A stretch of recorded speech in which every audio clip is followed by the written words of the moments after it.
Полеты на легкомоторных самолетах типа А-33, которые еще называют амфибия, в Пицунде дело обычное. Как правило, спрос на такой вид транспорта в нашей стране появляется в летние месяцы. Число туристов, желающих прокатиться на 2-3-местном воздушном кораблике, довольно большое, потому количество российских компаний, предоставляющих подобные услуги, растет.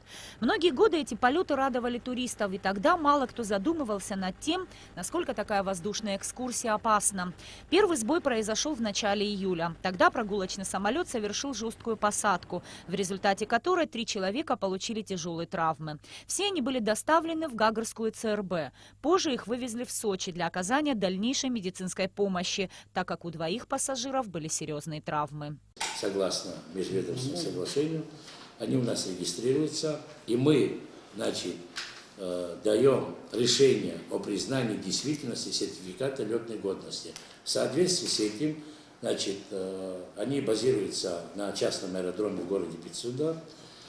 Перед вылетом они сообщают диспетчеру, что они готовы к вылету. Диспетчер дает разрешение. После того, как дал разрешение, пилот вылетает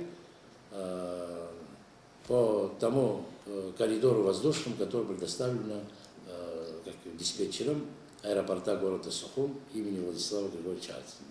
Не успели разобраться с одним случаем, как произошел второй. Вот только на этот раз со смертельным исходом. Одномоторный самолет «Амфибия-23М» принадлежал компании «Седьмое небо». Им управлял российский пилот, у которого были все разрешительные документы. Но туристов они не спасли. В результате крушения погибли 3 человека. Состоялось совещание у главы государства.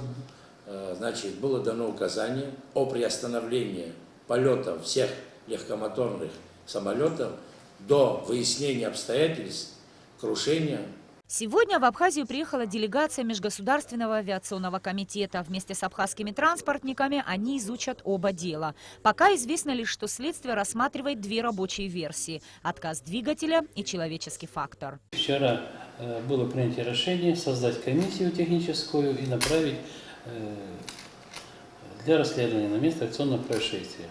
Согласно приложению 13 ИКАО, это Международная организация гражданской авиации, и правила расследования авиационных происшествий в Российской Федерации, утвержденных постановлением правительства в 1998 году, авиационное происшествие с воздушными судами Российской Федерации расследуется комиссией МАКа. Наша техническая комиссия, приказ состоялся, мы сегодня прибыли, приступаем к работе и постараемся определить обстоятельства, причины и выработать рекомендации, чтобы не повторялось в будущем такие авиационные происшествия. Воздушное пространство Абхазии для полета сверхлегких летательных аппаратов временно закрыто. Данную запретительную меру ввели по поручению президента Рауля Хаджинпа.